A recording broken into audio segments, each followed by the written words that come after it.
Salut à toutes et à tous, c'est Théo et je suis très content de vous retrouver aujourd'hui pour ce dernier débrief de l'année qui concerne donc ce Lorient Paris Saint-Germain qui se clôture par un partout qui avait tout l'air d'un scénario catastrophique. Mais bon, vous connaissez la chanson, Paris s'est encore rattrapé à la dernière minute, littéralement.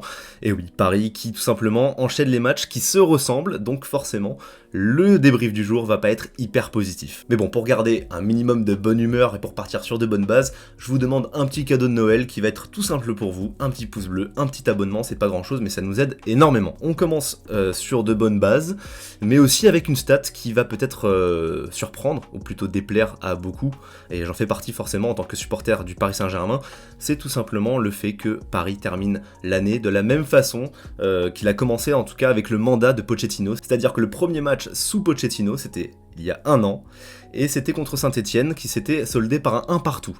Et là je trouve que c'est assez fort de sens quand même de terminer l'année contre l'avant-dernier au classement en Ligue 1 par un partout qui aurait même pu se terminer par une défaite. Et oui, Lorient qui est allé chercher le Paris Saint-Germain en première mi-temps, Lorient qui a été très entreprenant et qui a été récompensé tout simplement par une très très belle frappe de Monconduit et qui aurait pu même mener avec plusieurs buts d'avance si Navas n'avait pas été encore une fois au niveau. Et oui, c'est quelque chose que je répète assez souvent, mais les gardiens du Paris Saint-Germain permettent vraiment de maintenir le navire à flot. Avec tout le respect que j'ai pour Lorient, on se retrouve quand même comme d'habitude avec un effectif de stars, un effectif XXL qui produit finalement un jeu somme toute assez banal et qui se fait des frayeurs pas possibles contre, comme je l'ai dit, l'avant-dernier du championnat. Et imaginez si tu te retrouves face à une équipe vraiment beaucoup plus tueuse, imaginez ce 1 contre 1 qu'a finalement gagné Navas. Imaginez tu te retrouves contre un Benzema, etc. Au hasard, un Real Madrid qu'on pourrait rencontrer d'ici quelques semaines. Enfin bref, il faudra vraiment changer de mentalité parce que Paris fonce droit dans le mur dans cette mentalité-là. Le bilan en Ligue 1 est certes au niveau comptable très bon, mais dans le jeu, les échecs, oui je parle même d'échecs même si on ne perd pas, pour moi c'est un échec de ne pas cocher toutes les cases d'un jeu avec plus d'ambition et de subir autant et à chaque fois de chercher le but à la dernière minute. Alors certes, on a du répondant, peut-être que ça fera la différence et je l'espère dans les grandes échéances européennes. On l'a vu contre Leipzig en phase de poule, même contre Manchester City, on aurait pu sortir de la tête de l'eau quand on était chez eux et qu'on a marqué le premier but, mais tu le vois, contre des grosses équipes contre Manchester City, justement, ça ne suffit pas. Ça ne suffit pas de chercher le but à la dernière minute, de subir et d'essayer de marquer sur des coups de génie de nos attaquants, surtout quand tu n'as pas Mbappé, parce qu'Mbappé lui avait marqué à City, dans mon exemple précis, mais Mbappé n'était pas là aujourd'hui, et tu le vois, les matchs où on a le plus galéré en Ligue 1, c'était certainement contre Lens et contre Lorient aujourd'hui, et Mbappé n'était pas là, et tu vois vraiment la différence. Et surtout que ça ne vous aura pas échappé, c'est un joueur totalement incertain pour l'année prochaine, donc c'est forcément très inquiétant. Pour en revenir au jeu, j'ai été un petit peu frustré de ne pas partir dès la première minute avec une défense à 3. Je me dis quand même, on joue contre l'avant-dernier du championnat, on est largement premier, etc. On a quand même la possibilité d'avoir un petit peu d'ambition, de mettre une défense à 3, de tester ça. On a nos 3 défenseurs qui sont aptes pour jouer. Finalement, on se retrouve avec Nuno Mendes qui revient d'une légère blessure, qui s'est fait complètement boire sur son côté et qui est sorti à la mi-temps, pour enfin laisser place à une défense à 3, mais une espèce de défense à 3 hybride. Et surtout, j'ai l'impression que même les instructions n'ont pas été claires. On ne sait même pas si Kipembe jouait un poste de défenseur central axe gauche, ou s'il jouait au poste de latéral gauche, en tout cas quand tu compares avec Hakimi, lui était beaucoup plus en avant, enfin bref, tu n'as pas d'équilibre.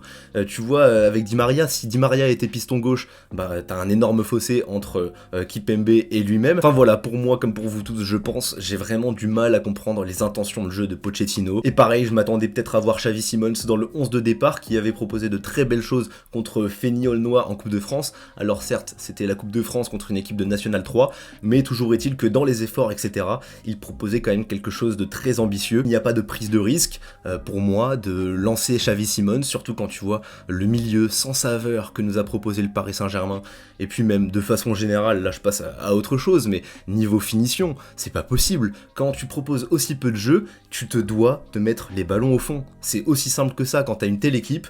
Bon bah voilà, t'as pas encore le style recherché, mais niveau finition, ne vous loupez pas les gars, quand tu vois ce que rate Icardi de la tête, même s'il s'est rattrapé en fin de match, voilà, sa tête plongeante en début de match, c'était n'importe quoi, Wijnaldum a aussi vendangé, Di Maria, je vous en parle même pas, t'as que Messi qui s'est mis en lumière, qui a tenté de beaux gestes, là on retrouve quand même du Messi niveau Barcelone, et ça fait plaisir, on espère vraiment que d'ici quelques semaines, il pourra ajuster son tir tout simplement pour être plus précis, parce que là il a un petit problème avec les poteaux de Ligue 1, mais en tout cas voilà, Messi a été plus entreprenant et c'est forcément positif. Quand tu sais que tu as le meilleur joueur peut-être de l'histoire, en tout cas l'un des meilleurs joueurs de notre football qui est dans l'équipe, forcément quand il monte en puissance, même si le résultat du match est en dents de scie, c'est forcément positif. Voilà, il faut essayer de chercher un petit peu du positif, désolé, hein, je le force peut-être un petit peu trop. Ah ouais, j'en ai même pas parlé, mais l'exclusion de Sergio Ramos aussi aurait pu contribuer à un scénario catastrophique. Bon, finalement, il y a ce but d'Icardi dans les derniers instants qui va encore une fois faire passer cette équipe pour une équipe qui a l'envie de remonter toujours au score, et je suis certain que Pochettino, pendant que je suis en train de parler, doit être en conférence de presse à dire qu'il est fier de ses joueurs qui n'ont rien lâché, etc. Bon, c'est bien beau d'être derrière ces joueurs, ok, c'est sympa, mais au bout d'un moment, faut se réveiller. Franchement, les matchs se répètent et on ne prend que trop peu de plaisir.